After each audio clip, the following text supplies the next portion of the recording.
한번 따라 하실까요? 그가 사랑하시는 자. 오늘 설교 제목은 그가 사랑하시는 자, 이런 제목으로 말씀 은혜를 나누기를 원합니다. 어렸을 때 별명 다 갖고 계시죠? 유아영 장로님은 별명이 뭐였을까 궁금한. 별명이 뭐였을까요? 미남이었다고 합니다. 잘 안 들렸지만 미남으로 들렸습니다. 우리 김원영 장로님은 별명이 뭘까요? 잘 안 들리지만 천재로 들렸습니다. 어렸을 때 아마 각자 여러 가지 별명을 많이 불렀을 텐데 제가 문득 생각을 해봤습니다. 저는 어렸을 때 별명이 뭘까? 중학교 3학년 때는 제가 별명이 영어였어요. 그리즈리 킹 들어봤나요? 그리즈리 킹? 고음리학입니다. 고음리학이. 제가 중3 때 뚱뚱했던 것 같아요. 지금 이렇게 홀쭉한데 그냥 혹시 그리즈리 킹이라고 하는 옛날에 디즈니랜드에서 나온 고음 이야기가 있었어요. 그날따라 노란 독고리 아시죠? 독고리 속에 이렇게 목이 올라오고 근데 교복 속에 추워서 이걸 이렇게 올라갔더니 그게 곰같이 보였나 뭐 그런 기억이 나고, 제가 고등학교 때는 교회 학교 전도사님인데 딱 보고 이렇게 막, 야, 네 얼굴엔 사관학교가 써있다. 너 육사 갈 거지? 깜짝 놀랐습니다. 이 전도사님이 전도만 하는 줄 알았더니 도사는 도사요. 절대로 얼굴에 사관학교라고 써있다고 얘기하더라고. 하기야 뭐 스포츠 갖고 다니고. 저는 사관학교가 사실은 꿈이었습니다. 공사를 가든 육사를 가든 군인이 되는 게 꿈이었어요. 어깨에 한번 별을 달아보는 게 꿈이었는데 사관학교 갔으면 큰일 날 뻔했지. 지금도 각이 잡혀 있는데 사관학교 나오면 쫙쫙쫙 하고 다녔을 것 같은 그런 생각도 나고요. 어떤 친구는 절대로 아예 그냥 전도사라고 불렀어요. 왜? 목소리가 전도사라네. 정말 세상 무섭습니다. 그 친구가 누가 그랬는지 기억이 잘 안 나는데 하여튼 절더라 그랬어요. 한참 얘기를 하는데 뭐 전도를 했던 것 같아요. 그랬더니 절더러, 야, 네 목소리는 전도사님 목소리 같다네. 펄펄 뛰었죠. 언감생생 죄종이 된다는 건 생각도 안 했을 때니까. 그런데 어쨌든 간에 뭐 이런 소리 저런 소리 들으면서 들었던 기억이 나요. 별명은 어떻게 보면 그 사람이 어떤 삶에 살아온 캐릭터와 같고요, 어떤 한마디로 정의하는 것과도 좀 비슷합니다. 성경에 보면 다 별명이 하나 있어요. 아담과 하와는 별명이 뭘까요? 첫사람입니다. 첫사람. 첫째 아담, 둘째 아담 하지 않습니까? 첫째 아담은 첫 인류의 조상이니까 선악과를 먹고 실패한 첫째 아담. 그래서 둘째 아담이 필요하다. 로마서에 보면 둘째 아담 이야기는, 둘째 아담은 누굴까요? 예수님을 말하는 것입니다. 한 사람으로 말미암아 죄가 왔지만 한 사람 말미암아 구원의 은총이 받아진다. 예수님을 둘째 아담이라고 말해요. 자, 그러면 성경에 가인은 뭐예요? 별명이 가인. 옛날에 황순원의 카인의 후예 뭐 이런 소설책도 있습니다. 가인의 별명은 뭐예요? 최초의 살인자입니다. 하나님 만든 생명을 살해한 최초의 살인자를 가인이라고 말하죠. 아브라함은 별명이 뭐예요? 믿음의 조상. 믿음의 조상 아브라함은 뭐 7명의 아들 뭐 그런 그 율동이 있어요. 나중에 한번 날 잡아서 하죠. 뭐 믿음의 조상이죠. 아브라함, 이삭, 야곱은 다 믿음의 조상입니다. 그러나 또 야곱은 사기꾼이었지만 이스라엘로 이름이 바뀌었습니다. 요셉의 별명은 뭐예요? 요셉의 별명 드리머, 꿈꾸는 자. 자, 그러면 그 별명이라고 하는 것은 그 사람의 스토리를 기억해내게 만들잖아요. 모세와 같은 경우는 따로 이렇게 별명은 보이지 않지만 전 모세 그러면 불타는 떨기나무가 생각이 나죠. 왜? 모세의 운명과 팔자를 바꿔놓았죠. 운명과 팔자가 바뀌었습니다. 사실은 그 본문이 저의 목회의 패러다임도 바꿔놓았으니까, 메시지의 패러다임도 바꿔놓았으니까. 성경이란 그런 것입니다. 수천 번을 읽어도 안 보이다가 어느 날 갑자기 확 열리는 것이 있습니다. 그걸 뭐라고 말하냐면 계시라고 말하죠. 계시. 늘 설명을 하지만 계시는 리빌레이션, 다시 보여준다라는 요한계시록 요한계시록, 다니엘도 일종의 계시록이고 묵시록입니다. 계시란 뭐냐? 닫혔던 커튼을 열어주는 것을 계시라고 말합니다. 그런데 이것은 내가 열지를 못하고 안에서 열어야 돼요. 어느 집안의 안을 보여주려고 하면 커튼을 밖에서 열 수 있나요, 없나요? 열 수 없어요. 집안에 있는 사람이 열어주면 집안을 볼 수가 있어요. 우린 하나님의 나라를 볼 수가 없어요. 그런데 하나님의 나라가 하나님이 열어주시면 볼 수가 있어요. 그래서 주여 내 눈을 열어서 주의 기이한 법을 깨닫게 하여 주시옵소서. 이게 계시인 것이에요. 계시죠. 예수님은 계시입니다. 왜냐하면 세상 사람들은 예수를 믿을 수 있나요, 없나요? 믿을 수 없습니다. 왜? 계시가 안 돼서, 눈이 감겨서 열려지지가 않아요. 저와 여러분 어쩌다가 예수를 믿었나요? 눈을 열어주셔서 그 안에 예수님이 메시아가 되신 것을 알게 하셔서 우리가 예수를 믿고 나온 것입니다. 교회는 세상 사람의 눈에 보이지 않아요. 우리 교회가 이렇게 버티고 있지만 세상 사람들은 뭔지 몰라요. 성당인가? 마법의 성인가? 공주가 사시나?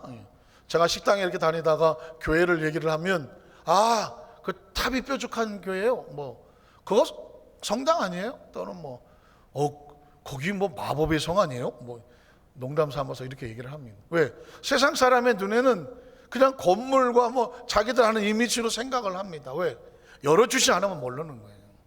여러분이 예수 믿고 구원받은 것은 신비한 사건입니다. 신비한 사건이고요. 초자연적인 사건입니다. 상상할 수 없는 일이에요. 그래서 여러분, 우리가 이 땅에 태어나서 가장 놀라운 일은 뭐냐면 우리가 어쩌다가 예수를 믿었다는 것입니다. 그건 우리가 믿은 게 아니라 열어주셔야 되는 것이죠. 열어주셔야 되는 거죠. 모세도 80년 동안은 아무것도 안 열렸습니다. 보이는 것은 사막이고 들리는 건 양소리였습니다.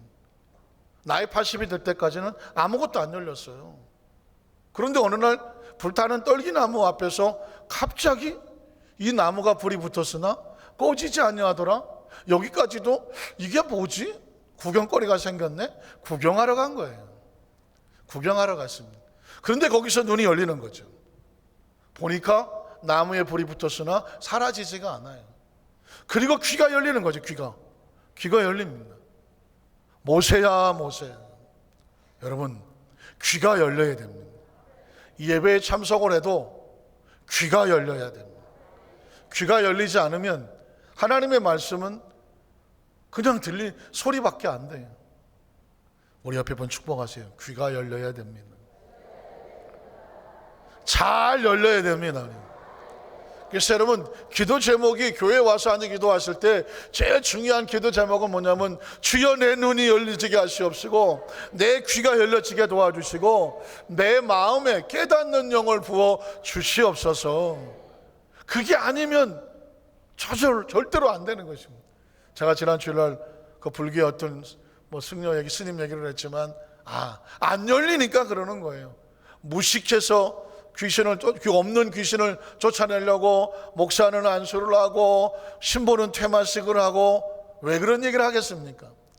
왜 그런 얘기를 하겠습니까? 제가 그분의 강의를 한 수십 개를 읽어보니까 똑같은 패턴이에요.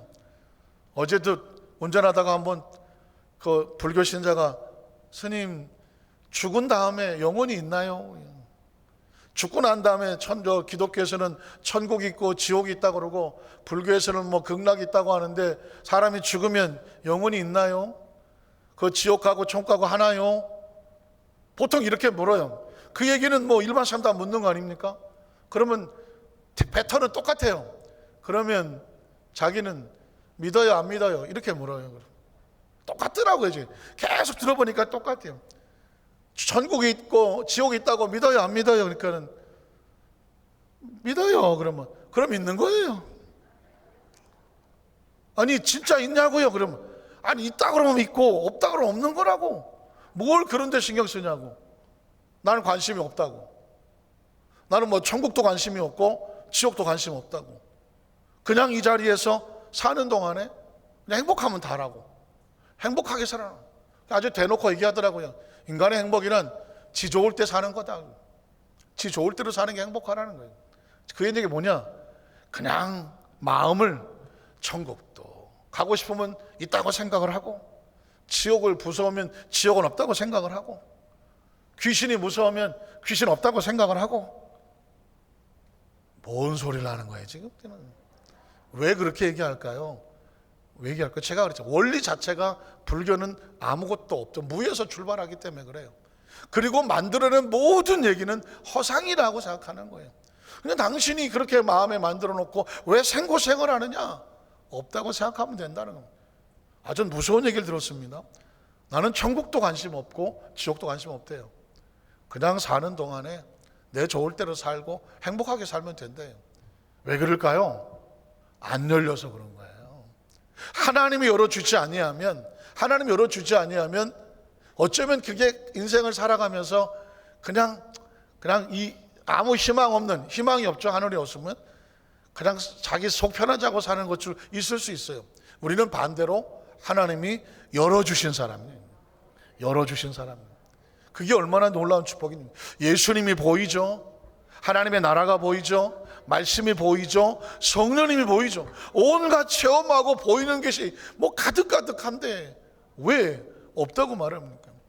성경에 하나님의 사람들은 전부 다 하나님과 경험한 믿음의 선배들이죠. 그래서 모세는 거기서 자기 자신을 바라보죠. 사막의 한 줌의 먼지처럼 사라질 존재였는데 하나님이 불타는 떨기나무 가운데 하나님의 존재가 보여지게 하고 음성이 들려지게 하고 이제부터 시작이다. 한번 따라서 이제부터 시작이다. 지금 여러분의 머릿속에, 생각 속에, 의식 속에 내가 지금 나이가 몇 살이고 어떻게 살아왔고 내 학력이 어쩌고 지금 내 건강 상태가 어때? 그래서 나는 아마 이렇게 될 거야. 아마 여러분 나름대로 가지고 있는 정의가 있을 거예요. 모세라고 그게 없었겠습니까? 모세는 우리보다 더 심각해. 나이가 80이고 사방에 아무 의지할 데도 없고 양이나 치고 다니는 아주 초라한, 요즘식으로 말하면 나는 자연인이다. 산속에 혼자 사시는 분처럼 모세는 양치고 혼자 사시는 거예요. 그냥 이대로 그냥 자연에 묻히면 되는 거예요. 그런데 하나님이 아니라는 거예요. 이제부터라는 거예요. 이제부터 그를 들어 쓰셔서 하나님의 능력으로 채우셔서, 자, 기독교는 어떻게 한다? 채운다. 하나님의 영으로 채우셔서 그에게 지혜를 주시고 명철을 주시고 능력을 주시고 권세를 주시고 영권을 주셔서 300만을 이끌고 그냥 광야를 통과하고 가나안 앞에 갖다 놓지 않습니까? 이건 누구의 능력이에요? 하나님의 능력입니다. 하나님이 오죽하면 모세의 시체를 감춰버렸다고 말하고 있습니다. 왜냐하면 이스라엘 백성들에게는요, 모세는 신적인 존재예요. 그 정도 사람 되면 신적인, 아주 피라미드 이상으로 무덤을 만들어 놓고 매일 찾아가서 엎드려서 모세를 숭배했을지도 몰라요. 하나님은 사람의 영광을 받으시는 것을 원하지 않아요. 아주 하나님께서 크게 쓰셨던 사람일수록 그의 체온은 하나님께서는 아주 감춰버리셔. 아주 감춰버리죠. 그래서 우리는 신앙생활을 하면서 우리가 바라보는 것은 인간이 아니라 누구다? 하나님이다. 모세의 그의 별명은 그렇습니다. 여호수아 갈렙은 하나님 보시기에 그 마음이 10명의 정탐꾼과 달라서, 마음이 다른 사람, 생각이 다른 사람, 영이 다른 사람. 제가 지금 이렇게 말씀을 드린 이유는 뭐냐면, 저와 여러분이 평생에 우리도 그런 별명을 갖게 하여 주시옵소서.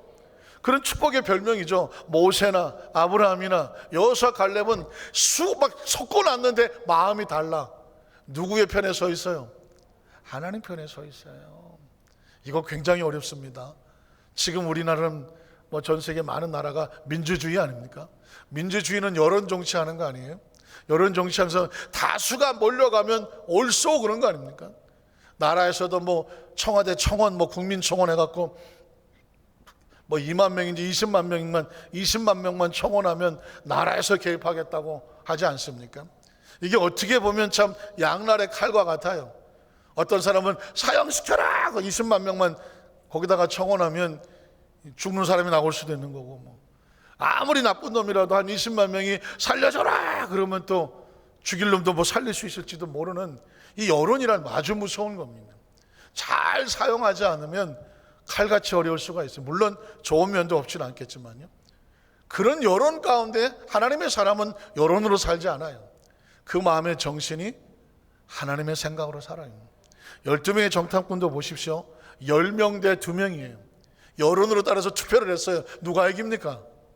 10명이 이겨야 되지 않습니까? 10대 2인데. 그래서 이 이스라엘 300만이 10명의 편을 들었잖아요. 그래서 여호수아 갈렙과 모세를 돌로 쳐서 죽이려고 하지 않습니까? 하나님의 나라는 여론이 아닙니다. 정확하게 말하면 하나님의 나라는 투표하지 않습니다. 하나님이 우선입니다. 그 여호수아 갈렙이 뭐냐? 그들의 마음이 세상 사람들이 다 이리로 몰려가더라도 아니라는 것입니다. 하나님 편에 서는 것입니다. 우리 안산교회 성도님들은 하나님 편에 서시기를 주님의 이름으로 축복합니다. 사무엘의 별명은 뭡니까?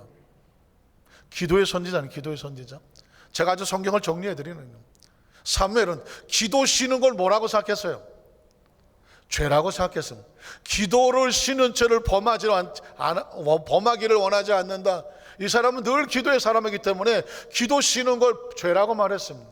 그래서 그의 어머니 한나는 무슨 어머니?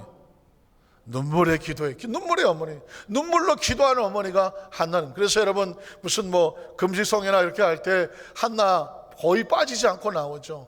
어머니의 기도, 한나의 기도가 사무엘을 탄생시키지 않습니까? 그 눈물의 기도가 어머니의 기도의 상징적인 거죠. 사울은 쓰임 받았으나 버림받은 사람. 성경 속에서 가장 불쌍한 구약의 사람은 사울 왕이에요. 쓰임을 받았다가 버림받았어. 왕으로 쓰임을 받았는데 그 좋은 기회를 놓쳐버렸어. 하나님을 잘 섬길 수 있는 직분은 받았어. 위치도 왔고 영향력도 있었어. 그런데 거기서 사람의 여론의 마음을 빼앗겼어. 하나님의 마음으로 결국은 잃어버리고 말았습니다. 신약 성경에는 가룟 유다가 그랬잖아요. 쓰임받고 버림받은 사람. 제자로 선택을 받았지만 이스라엘 나라의 독립을 더 중요시 여겼고 예수를 배신하고 배반하여 팔아버리지 않았습니다. 그의 별명이 또 하나 있죠. 차라리 저가 태어나지 않음만 못하다. 그게 가룟 유다의 생이에요. 한마디로 말하면 아이고 잘못 태어난 사람이는. 다윗은 별명이 뭐예요? 얼핏 생각나죠? 다윗은 하나님의 마음에 합한 자. 할렐루야. 옛날 저기 얘기했더니 김상호 목사님 혹시 아세요? 천국 가신 분? 기도원에 머리 이렇게 허옇고 충청도 사투리 쓰시면서 제가 그 전에 그 원당교회 담임 목사할 때 그 목사님을 이제 오부 설교하시면서 좀 모시고 좀 사례 좀 해드리면서 연세가 연만하시고 하니까 어디 이렇게 보살펴 주는 데가 없어서 모셨던 적이 있는데 여러분 기억나시면 그분은 기도원에서나 또는 주례하시거나 할 때 꼭 이렇게 하잖아요. 단촉한 시간이나마 이 불초한 소생이 아주 짧게 말씀을 올리자면 하면서 첫째로, 둘째로, 셋째로, 넷째로 또 불초한 소생이 이 단촉한 시간에 짧게 말씀을 드리자면 다섯째로, 여섯째로 한도 끝도 없어요. 그러다가 혹시 눈을 갖고 계시면 받아라! 마이크 이걸 내가 감춰 여기다 대고 그냥 받아라! 그러면 졸던 사람이 벌떡 일어나서 받으러지. 졸던 사람이 갑자기 저는 봤어요. 제 앞처리에 있던 사람이 벌떡 일어나더라고요. 너무 졸고 있는데 단촉한 시간이나마 불초한 소생이 짧게 말씀을 듣는데 아홉째로 하고 있으니까 얼마나 쫄겠어. 받아라! 그러니까 벌떡 뛰어서 앉았다는 거죠. 와, 이제 그분만의 노하우예요. 조금 눈 감고 주무시는 계시면 받아라 하려다가 말았는데. 다윗의 마음은, 다윗은 하나님 마음에 합한 자. 이분들의 물론 잘못된 사람 말고 믿음의 선배들에게 제가 말씀을 드린 것은 뭐냐면 나는 과연 어떤 신앙인의 별명을 가져야 될까 한번 생각해 보자는 것입니다. 여러분의 신앙의 별명은 뭘까요? 세례 요한은 광야에 외치는 광야의 소리. 예수님보다 먼저 와서 나는 망해야 되겠고 그는 흥해야 되겠다. 나는 쇠해서 무시당해도 좋고 그는 성해야 된다. 맞습니다. 세례 요한은 철저하게 자기는 낮춰지고 밟혀지고 무시당하고 나중에 자기 제자들 다 예수님 앞에 돌려버려요. 자기는 예수님 앞에서 다 걸음처럼 신들매 매기도 나는 감당 못한다고 그냥 그 앞길을 예비하고 한 줌의 소리로 사라지는 존재가 바로 세례 요한. 이런 사람이 있어야 예수님 같은 사역자가 또 나오지 않겠습니까?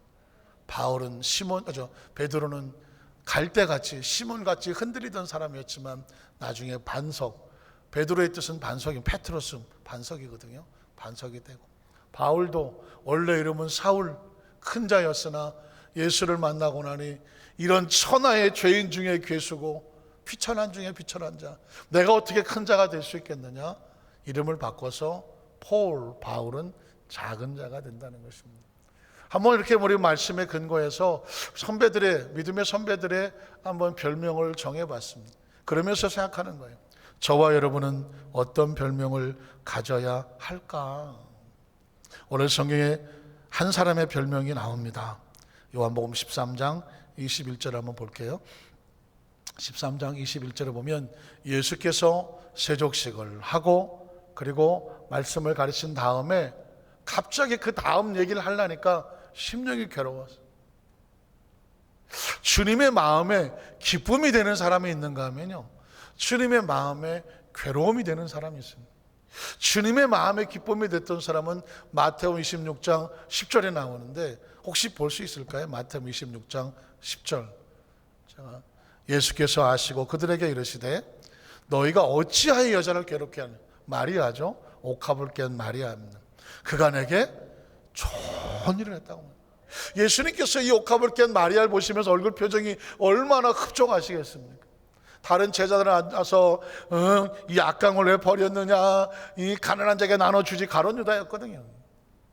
하면서 여자를 핍박하는데 예수님 말씀하시를 내 장래를 위해서 일하는, 미리 헌신하는 이 여인을 보고 그가 내게 좋은 일을 하였느니라.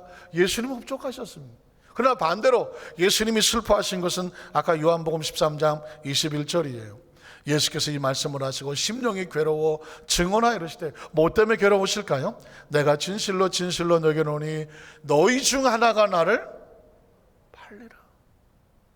어떤 여인은 옥합을 깨뜨려서 예수님의 장세를 예비하고 받은 바 은혜에 대해서 헌신하는데 지난 3년 반 동안 내 옆에서 내 돈깨를 맡으며 내게서 가장 신임을 받은 줄 알았던, 가까이 있는 줄 알았던 사람은 돌이켜서 예수의 등에 칼을 꽂으며 예수를 팔라는 가룟 유다의 모습이죠. 그래서 22절에 보면 제자들이 깜짝 놀라죠. 서로 보면 누구에게 대하여 말씀하시지 의심하더라. 도대체 누구야? 누가 예수를 판다는 거야? 누구야? 자네야? 또 자네인가? 서로 막 지금 의심하고 하는 말이 오고 가고 있는 것입니다. 그때 23절에 보면 오늘 말씀의 요절이죠. 예수의 제자 중 하나 곧 그가 사랑하시는 자. 12명의 제자가 있는데 그 12명의 제자 가운데서도 가장 예수님이 사랑하시는 자라고 자타가 공인하며 인정을 받았던 한 사람의 제자가 있는데 그 제자가 누구냐면 사도 요한입니다. 사도 요한. 요한복음은 사도 요한이 기록하지 않았습니다. 자기 자신의 이름을 쓰기보다는 자기 별명을 적어 놓았습니다. 그가 사랑하시는 자. 그래서 베드로도 다른 제자들도 예수님한테 물을 때는 누굴 통해서 주로 묻냐면 요한을 통해서 묻습니다. 왜냐하면 요한이 늘 가까이 예수님을 섬겼어요. 늘 옆에 있었습니다. 마치 비서실장과 같이 옆자리에 있으면서 예수님을 챙겼고 늘 예수님의 마음과 예수님의 눈치를 살피면서 무엇을 원하시는지 가장 옆에서 헌신했던 사람이 바로 사도 요한입니다. 그래서 그의 별명은 뭐냐? 주님이 가장 사랑하시는 자. 어떻습니까? 오늘 저와 여러분이 그 별명이 필요하지 않을까요? 제가 사도 요한에 대해서 좀 살펴보겠습니다. 요한복음 19장 25절로 27절에 보면 예수님께서 십자가에 달리실 때에 그 마리아, 어머니 마리아를 요한에게 맡깁니다. 예수의 십자가 곁에는 그 어머니와 이모와 글로바의 아내 마리아와 막달라 마리아가 섰는지라. 예수께서 자기 어머니와 사랑하신, 여기도 말하지 않습니까? 사랑하시는 제자, 누구라고요? 사도 요한을 말합니다. 그의 어머니와 그의 사랑하시는 제자 요한이 곁에 서 있는 것을 보시고 자기 어머니께 말씀하시되 여자여 보소서 아들이니이다 하시고, 또 그 제자 누굴까요? 그 사랑하시는 제자 사도 요한에게 이르시되 보라 이제부터는 내 어머니다 하신데, 그때부터 그 제자가 사도 요한이 그 어머니 마리아를 자기 집에 모셨다는 것입니다. 그러니까 가장 중요하면서도 가장 가까이서 예수님의 일을 헌신하게 돌봤던 사람이 바로 사도 요한입니다. 그의 별명이 바로 그가 사랑하신 자였습니다. 요한복음 21장 20절로 21절에도 보면 베드로가 돌이켜 예수께서 사랑하시는 그 제자라고 말해요. 사도 요한이라는 이름 대신에 그 사랑하시는 제자, 예수께서 사랑하시는 제자, 이렇게 나오고 있습니다. 여러분 어떻습니까? 가끔 그런 얘기 하죠. 우리의 묘비명이에요. 그가 사랑하시는 자가 여기 잠들다. 마음에 안 드시는군요. 그가 사랑하신 자가 여기 잠들다. 그거 외에 다른 게 필요한가요? 주님이 사랑하시는 자, 주님을 사위에 헌신했던 자가 여기 잠들다. 잠들고 싶진 않으시구나. 예. 어떻습니까? 우리의 삶을 세월이 지난 다음에 역사는 후대에 평가한다고 말하지 않습니까? 그 사람이 어떤 사람이었느냐 라고 훗날 우리의 믿음의 오션들이 얘기할 때 그는 주님이 사랑하시는 자였다. 그 장로님은, 그 권사님은, 그 안수집사님은, 그 집사님은, 지역자님은, 구역자님은, 그 목사님은, 그 전사님은 주님이 사랑하신 자였다. 이거 외에 다른 게 필요합니까? 그분은 파마가 잘 어울리는 분이었다. 이렇게 남고 싶으십니까? 그분은 단발머리가 어울렸다. 이렇게 남고 싶으십니까? 아니잖아요. 오늘 사도 요한은 우리에게 엄청난 메시지를 줍니다. 그가 사랑하신 자. 결국 예수님 승천하시고 난 다음에도 요한계시록 1장 1절로 3절에 보면 마지막 성경을 기록하면서, 성경의 마지막을 기록하면서 그 계시록을 남겼던 그가 사랑하시는 자, 이렇게 기록합니다. 예수 그리스도의 계시라이는 하나님이 그에게, 그가 누굴까요? 하나님이 사랑하시는 자 사도 요한에게 주사 반드시 속히 일어날 일들을 그 종들에게 보이시려고 그의 천사를 그 종 요한에게 보내어 알게 하신 것이라. 요한은 하나님 말씀과 예수 그리스도의 증거 곧 자기가 본 것을 다 증언하였느니라.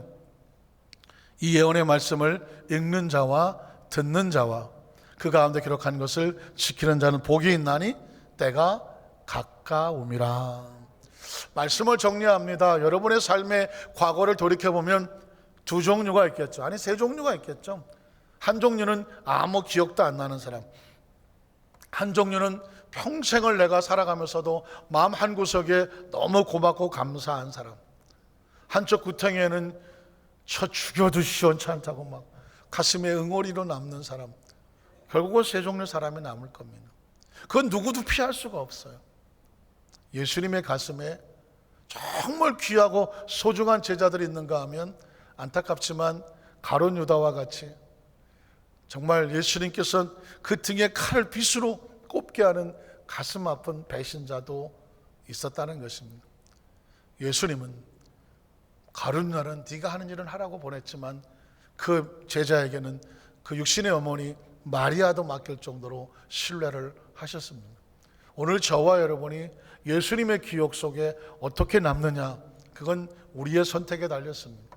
간절히 바라기는 저와 여러분이 어떻게 얼마나 오래 사셨느냐 중요하겠죠. 어떤 위치에 올라갔느냐 중요하겠죠. 그러나 저는 한 가지 꼭 필요하다고 생각합니다. 그가 사랑하시는 자. 어떻습니까? 우리 교회와 우리 성도들은 하나님이 사랑하시는 교회요, 사랑하는 성도들이었다. 그게 저와 여러분의 평생의 별명이 되고 우리의 캐릭터가 되고 그게 우리의 아름다운 삶의 한 줄이 되시기를 주님의 이름으로 축원합니다.